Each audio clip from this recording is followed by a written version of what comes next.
1절에서 7절 말씀을 가지고 같이 여러분과 은혜를 나누겠습니다. 본문 1절에 보면 여호와 하나님이 지으신 들짐승 중에 뱀이 가장 강교하더라 라고 했습니다. 여기서 이제 들짐승이 나옵니다. 성경에서 들짐승이라는 것은 시편 49편 12절에 사람은 존귀하나 장구치 못하며 멸망하는 짐승과 같도다. 또 20절에도 존귀에 처하나 깨닫지 못하는 사람은 멸망하는 짐승 같도다 라고 했습니다. 들짐승이란 하나님의 말씀을 깨닫지 못한 사람을 뜻합니다. 또한 성막도를 보았을 때 들이죠? 들입니다. 그러므로 뜰에 머무르는 신앙을 들짐승의 신앙이라고 할 수 있습니다. 들짐승이란 성막도를 보았을 때 구원받은 하나님의 자녀들입니다. 그래서 창세기 3장 1절에 보면 들짐승인 뱀을 여호와 하나님이 지으셨다고 나오는데요. 또한 들짐승이 사는 들은 성전 마당 뜰입니다. 계시록 11장 1절에서 2절에 보면 이렇게 기록되어 있는데요. 또 내게 지팡이 같은 갈대를 주며 말하기를 일어나서 하나님의 성전과 제단과 그 안에서 경배하는 자들을 청량하되 성전 밖 마당은 청량하지 말고 그냥 두라. 이것을 이방인에게 주었은즉 저희가 거룩한 성을 42달 동안 짓밟으리라 고 했습니다. 하나님께 은총을 받은 사람들이 있는데요. 이들은 뱀의 속성을 가지고 있으면서 변화되지 않는 신앙생활을 하는 자들입니다. 하나님께서는 기는 것을 만드셨고요. 뱀과 물고기, 새, 또 소와 짐승, 육축, 그리고 사람을 지으셨습니다. 이들은 짐승인데 본문의 들짐승 중에 뱀이 가장 강교하더라고 했습니다. 여기서 뱀이 나오죠. 뱀이라는 뜻은 나차시, 뱀, 쉿하는 소리, 그 점쟁이, 그 뱀이라고 번역되어 있습니다. 어근은 쉿하는 소리를 내다, 마술적인, 주문을 속삭이다, 예지하다, 확실하게 점치다, 복술사, 복술, 경험으로 배우다, 요술, 참으로 열심히 관찰하다, 또 사술이라고 되어 있습니다. 언어의 뜻은 또 이렇게 되어 있어요. 땅의 것을 새김질하여 생명을 유지하는 물고기라는 뜻이 있습니다. 그러므로 뱀은 땅의 것을 가지고 하나님의 백성들을 유혹하는 아주 강교한 짐승입니다. 믿습니까? 여기서 강교라는 뜻은 아주 간사한, 교활한, 또 영리한, 영악한입니다. 또 강교한 짐승인 뱀은 하나님의 자녀들을 유혹합니다.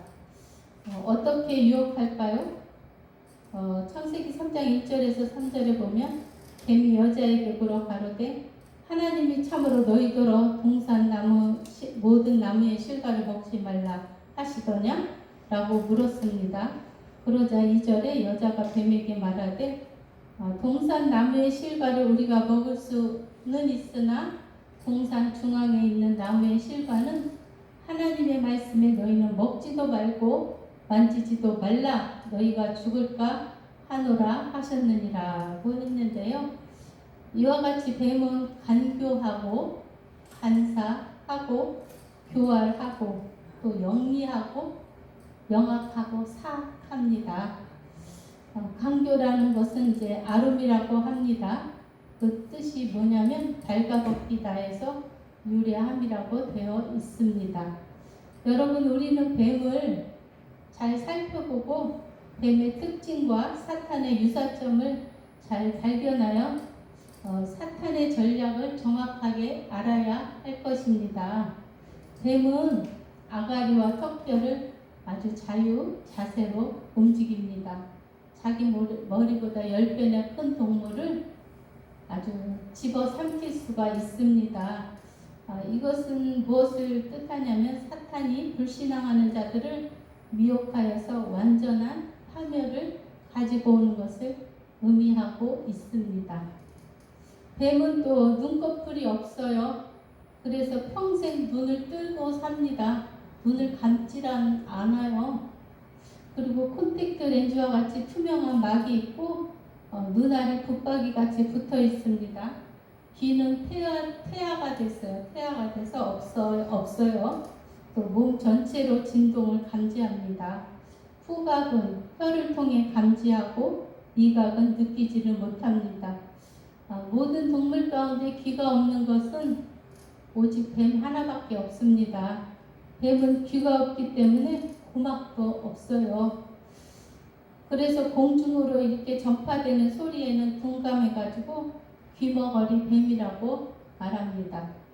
그러나 땅으로 전해지는 발자국 소리나 동물의 기어다니는 소리는 진동하는 땅의 울림으로 체온의 감각으로 상대를 알아내는 아주 특이한 기능을 가진 동물이 뱀입니다. 할렐루야.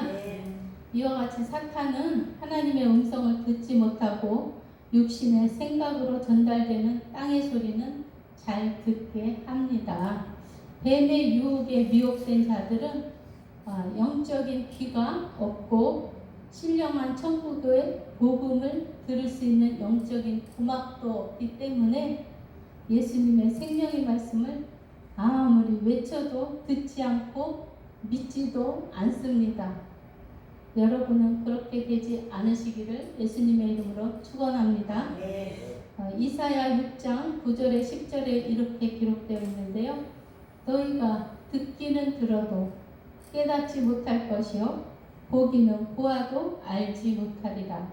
또 마태복음 13장 13절에도 그러므로 내가 저희에게 비유로 말하기는 저희가 보아도 보지 못하고 들어도 듣지 못하여 깨닫지 못함이니라고 하셨습니다. 여러분, 우리는 마지막 날에 주의 신실한 성도들이 되어서 주님의 복음의 말씀에 영적인 귀를 열고 영원한 생명의 복음을 분별해야 할 줄로 믿습니다. 할렐루야. 또 뱀은 혀가 두 개로 갈라져 있어요.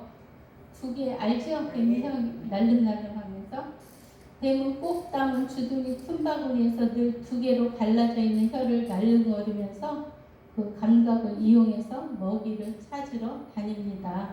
뱀의 이빨은 이제 안쪽으로 향하여 있어요. 또 그 독이 있어가지고 한번 물면 절대로 빠져나올 수가 없습니다.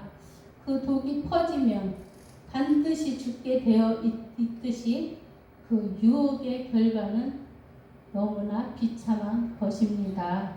입은 하나이면서 혀가 두 개인 짐승은 오직 뱀뿐입니다. 혀가 둘이라는 것은 무엇을 뜻합니까? 이것은 이 말을 하면서 저 말을 하는 거짓의 실체라는 것입니다. 할렐루야. 하나님의 미워하시는 것 중에 하나가 거짓된 혀이죠. 이렇듯 사탄은 그 하는 말의 이면에는 항상 다른 뜻을 숨기고 있어서 요한복음 8장 44절에 거짓의 아비로 불리는 것입니다. 그러나 하나님의 백성들의 말은 신실하고 정직하여 하나님을 경외하며 악에서 떠난 진실이 되어야 합니다. 한 샘에서 쓴물과 단물이 나올 수가 없습니다. 나올 수가 없듯이 하나님의 백성들은 오직 진리의 복음만 말해야 할 줄로 믿습니다. 뱀은 또 머리를 쳐들고 이렇게 꼿꼿하게 세워서 다니죠. 이것은 또 교만함을 말하고 있습니다. 죽은 동물은 또 먹지 않습니다. 뱀은 또 살아있는 믿는 자들을 주로 사냥해서 먹고 통째로 집어 삼켜서 먹습니다. 또 뱀은 맹혈 동물이에요. 감정이나 표정에 변화가 전혀 없습니다. 하나로 연결된 이제 비늘로 둘러싸여 있어서 입 주위에 찢어진 틈으로 허물을 벗습니다. 뱀이 허물을 잘 벗잖아요. 또 뱀은 보호하는 색을 가지고 있어서 아주 위장술이 뛰어납니다. 또 대단한 화려한 색깔을 가지고 있습니다. 뱀은 은둔적 장소에서 서식을 하여서 은밀한 행동을 하기 때문에 관찰이 조금 어렵습니다. 또 뱀은 또 징그럽고 위험합니다. 좀 징그럽죠? 좀 징그러워요. 또 야행성이며 종류에 따라 아주 치명적인 독을 가지고 있습니다. 주 서식지는 풀밭입니다. 온도와 습도가 적절히 조율할 수 있는 지역을 좋아하고 또 사람의 활동 시기와 비슷한 조건에서 활동을 합니다. 뱀의 특성이 이러하듯이 사탄은 자신이 가지고 있는 특성과 기질을 자신의 도구로 활용을 합니다. 하나님의 저주를 받아 흙을 먹게 된 뱀은 육신적인 구성이 흙으로 된 인간을 잡아먹는 사탄의 모습을 그대로 보여주고 있습니다. 사탄은 항상 성도들이 진리와 비진리를 분별 못하게 하고 또 육신의 눈을 열어 죽음에 이르는 아주 죄악을 범하게 만듭니다. 할렐루야. 네. 이 특이한 뱀 중에는 또 있어요. 이렇게 암수, 암하고 암놈, 순놈 있죠? 암수가 두 개의 생식기를 갖고 있는 것도 있는데 이것은 이제 무엇을 말하냐면 행동의 이중성을 가지고 우리에게 접근하여서 달콤한 비진리로 유혹하여 감각이 없는 자로 만듭니다. 그 감각 없는 자로 만들어갖고 죽이는 일을 합니다. 또 거짓된 말로 교묘하게 속이고 얽어매어 생각을 흐리게 만들어 우리에게 영적 분별력을 없애버리고 우리가 내뱉는 비진리의 말로 사람을 마비시킨 다음에 아주 꼼짝 못하게 만들어 사망으로 이끌어가는 것이 뱀의 특성입니다. 사탄은 영리하고 교활한 방법으로 그리스도인들의 입은 향기나는 옷을 벗기려고 합니다. 뱀은 하나님의 백성들을 유혹하는데 첫 번째로 의심을 갖게 하여 미혹을 합니다. 1절에 창세기 3장 1절에 뱀이 여자에게 물어가는데 하나님이 참으로 너희더러 동산 모든 나무의 실과를 먹지 말라 하시더냐 하면서 의심을 갖게 했습니다. 뱀은 방언도 예언도 치유도 축복도 믿지 못하게 합니다. 또 하와가 2, 3절에 대답을 하자 뱀이 거짓을 또 말하는데요. 뱀이 여자에게 이르되 너희가 결코 죽지 아니하리라. 선악과를 먹으면 죽는다고 했는데 결코 죽지 아니하리라고 거짓말을 말합니다. 결코 죽지 않는다. 눈이 밝아진다. 선악을 구분할 수 있다는 것으로 아주 그 근본적인 전략은 지금도 변함이 없다는 것을 알아야 할 줄로 믿습니다. 여러분 오늘날 우리 주위에 이런 거짓 선지자가 얼마나 많이 있습니까? 이들은 하나님의 말씀을 왜곡시키고 혼잡게 하여 생명의 복음에서 자꾸 멀리 떠나게만 하고 있습니다. 고린도후서 3장 4절에 보면 그 중에 이 세상 신이 믿지 아니하는 자들의 마음을 혼미케 하여 그리스도의 영광의 복음의 광채가 비치지 못하게 함이니 그리스도는 하나님의 형상이니라고 말씀하고 있습니다. 또 간주 말씀 창세기 3장 13절에 여호와 하나님이 여자에게 이르시되 내가 어찌하여 이렇게 하였느냐? 여자가 가로되 뱀이 나를 깨물어 내가 먹었나이다. 여기서 보면 뱀이 하와를 깰 때 거짓말을 하여 깨는 것을 볼 수가 있는데요. 요한복음 8장 44절이 이제 짝인데요. 이 말씀을 보면 마귀는 진리가 없고 욕심이 있어 거짓을 말한다는 것입니다. 그러므로 마귀는 거짓말쟁이요, 살인자요, 욕심이 있어 거짓을 말하며 그리고 율법주의자에게서 진리가 나오리라는 기대를 하지 말아야 합니다. 진리란 말씀으로 해석한 말씀이 진리입니다. 믿습니까? 할렐루야. 고린도전서 2장 13절에 우리가 이것을 말하거니와 사람의 지혜에 가르친 말로 아니하고 오직 성령의 가르치신 것으로 하니 신령한 일은 신령한 것으로 분별하느니라. 요한복음 8장 43절부터 보면 이렇게 기록되어 있는데요. 어찌하여 내 말을 깨닫지 못하느냐? 이는 내 말을 들을 줄을 알지 못함이로다. 너희는 너희 아비 마귀에게서 났으니 너희 아비의 욕심을 너희도 행하고자 하느니라. 저는 처음부터 살인한 자요 진리가 그 속에 없으므로 진리에 서지 못하고 거짓을 말할 때마다 제 것으로 말하나니 이는 저가 거짓말쟁이요 거짓의 아비가 되었음이니라. 45절 내가 진리를 말함으로 너희가 믿지 아니하는도다. 너희 중에 누가 나를 죄로 책잡겠느냐? 내가 진리를 말하며 어찌하여 나를 믿지 아니하느냐? 47절 하나님께 속한 자는 하나님의 말씀을 듣나니 너희가 듣지 아니하면 하나님께 속하지 아니하였으니로다 라고 했습니다. 하나님의 말씀을 듣지 않는 사람은 하나님께 속하지 아니했다고 분명히 기록하고 있습니다. 우리가 참으로 하나님께 속하여 구원받은 자라고 한다면 또 말씀과 말씀으로 해석하는 진리의 말씀을 들어야 합니다. 그러나 진리의 말씀을 듣지 않고 예언은 좋아서 같지만 진리의 말씀을 듣지 않는 것은 그 사람이 하나님께 속하지 않았기 때문인 것을 믿어야 할 것입니다. 또 요한복음 4장 48절에 보면 또 유대인들은 예수님을 이렇게 평가해요.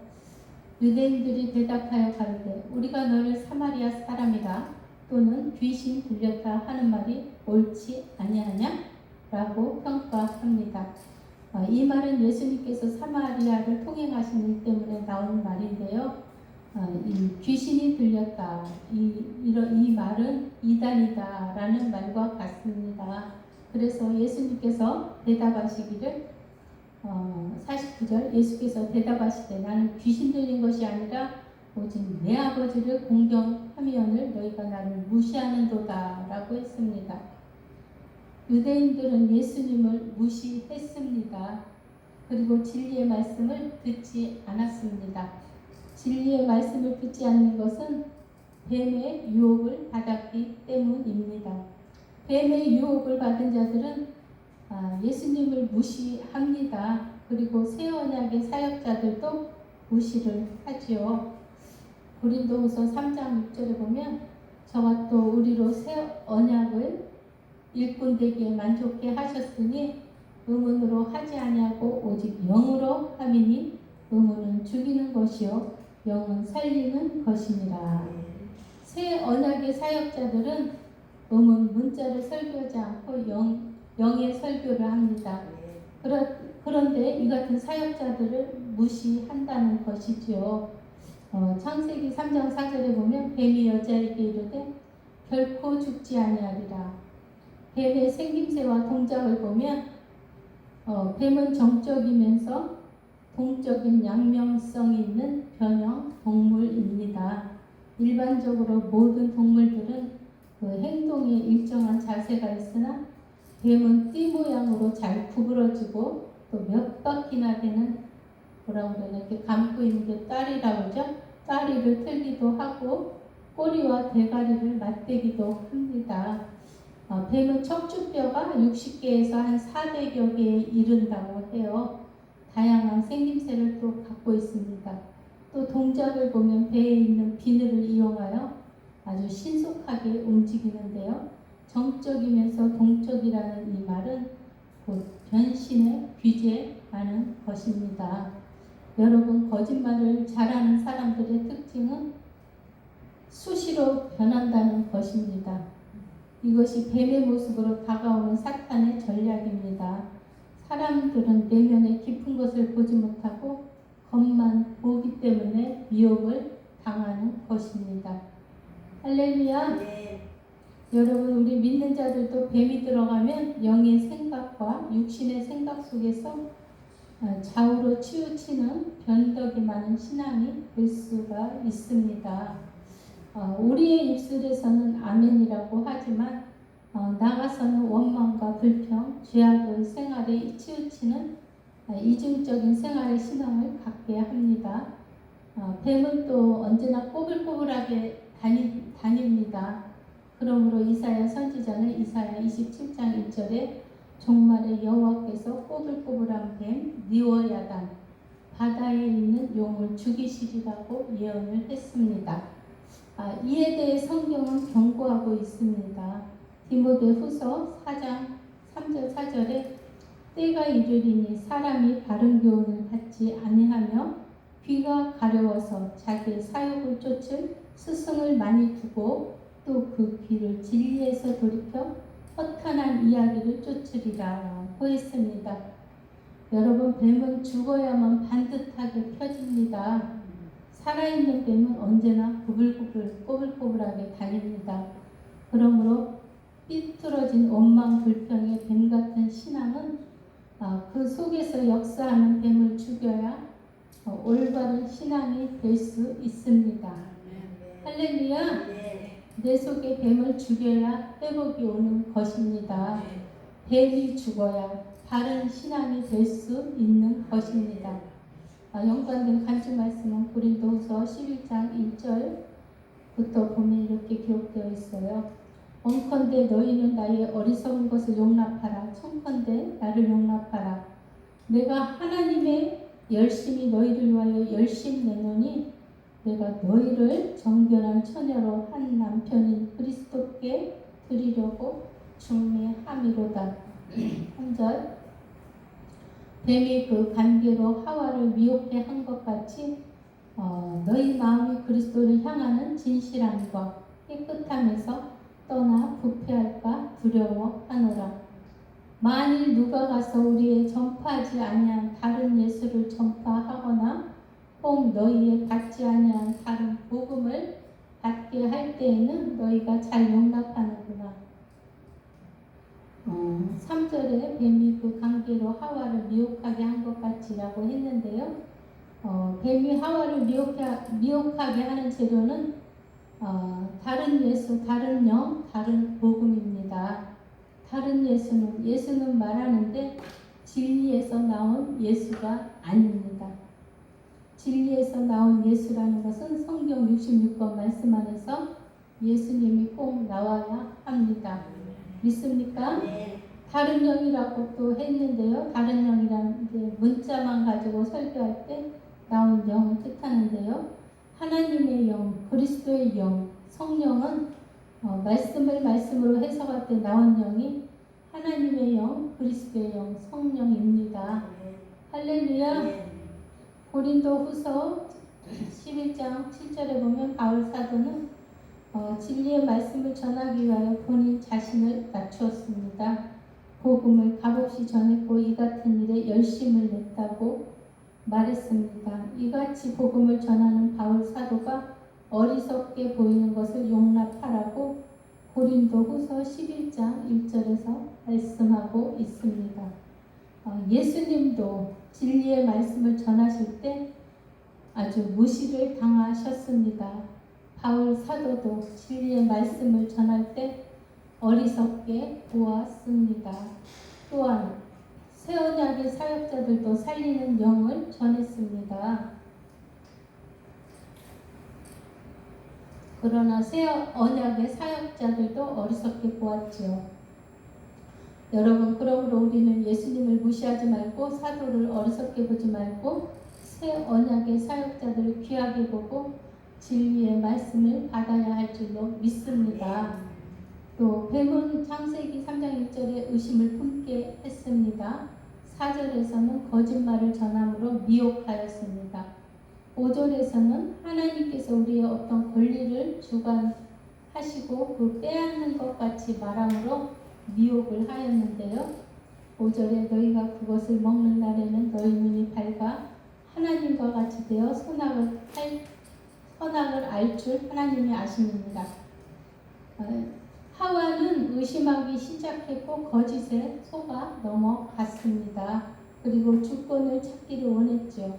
그리고 선악의 나무를 바라보았습니다.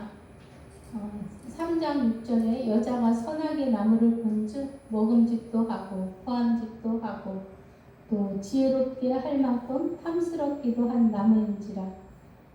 여자가 그 실과를 따먹고 남편에게도 주었고 먹었다고 나오는데요. 실과를 따먹자마자 눈이 밝았는데 보니까 자기들이 벗은 것이 보였습니다. 뱀은 강교하다고 했지요. 강교란 그 어근이 발과 벗기다에서 나왔습니다. 에덴 동산에 있던 아담과 하와는 원래 예수 그리스도로 옷 입고 있었던 것을 알 수 있는데요. 그런데 선악과를 따먹자마자 그 옷이 벗겨진 것입니다. 옷이 벗겨졌다고 하는 것은 선악과를 먹음으로 수치가 드러난 것을 뜻하는데요. 그러므로 그 수치스러움을 가려야 하는데 방법이 없습니다. 그래서 무화과 나뭇잎을 엮어서 치마를 만든 것입니다. 여기서 무화과 나뭇잎이라고 하는 것은 율법의 말씀을 뜻하고 선악과를 따먹고 타락한 결과는 예수 그리스도께서 오실 때까지 율법의 울타리 안에 갇혀 있어야만 했습니다. 예수님께서 오시면 율법의 저주가 풀려서 생명을 얻을 수가 있는데 그러므로 무화과 나무는 율법을 뜻하고 있습니다. 있습니까? 아멘. 아멘. 연관된 간주 말씀은 고린도전서 3장 12절입니다. 만일 누구든지 금이나 은이나 보석이나 나무나 풀이나 지프로 이 터 위에 세우면이라고 한 말씀인데요. 여기서 금이나 은이나 보석은 생명 안에서 쌓는 영성입니다. 나무나 풀이나 짚은 율법 아래서 쌓는 종교를 뜻하고 있습니다. 한 주 말씀 마태복음 21장 18절 20절에 보면 이른 아침에 성으로 들어오실 때 시장하신지라 길가에서 한 무화과 나무를 보시고 그리로 가사 잎사귀밖에 아무것도 얻지 못하시고 나무에게 이르시되 이제부터 영원토록 내게 열매가 맺지 못하리라 하시니 무화과 나무가 곧 마른지라. 제자들이 보고 이상히 여겨 가로되 무화과 나무가 어찌하여 곧 말랐나이까 라고 했습니다. 이 말씀은 길가에 무화과 나무가 있습니다. 길가에 있는 나무는 열매가 없습니다. 무화과 나뭇잎은 빨리 말라버리는 옷입니다. 그러나 예수 그리스도의 피 뿌린 옷은 그 색깔이 변하지 않습니다. 믿습니까? 누가복음 13장 6절에서 9절에도 보면 무화과 나무에 대한 말씀이 나오는데요. 이에 비유로 말씀하실 때 한 사람이 포도원에서 무화과 나무를 심은 것이 있어서 와서 그 열매를 구하였으나 얻지 못한지라. 과원지기에게 이르되 내가 3년을 와서 이 무화과 나무의 실과를 구하되 얻지 못하니 찍어버리라. 어찌하여 땅만 버리느냐. 대답하여 가로되 주인이여 금년에도 그대로 두소서.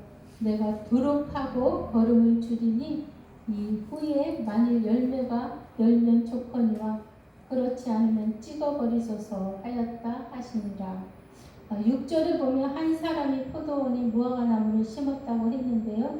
이 포도원은 교회를 뜻하고 무화과 나무는 교회에 다니는 성도를 뜻하고 있습니다. 성도에게는 반드시 열매가 있어야 합니다. 그런데 말씀의 무화과 나무에서는 열매가 없음을 볼 수 있습니다. 여러분, 우리는 열매 없는 자가 아니라 성령의 열매를 맺는 사람이 되어야 할 줄로 믿습니다. 그러므로 이와 같은 증거 말씀들을 찾아보았을 때 무화과 나뭇잎으로 치마를 만들어서 입은 것은 율법과 종교를 뜻합니다. 그러므로 우리는 예수 그리스도로 옷을 입어야 할 줄로 믿습니다.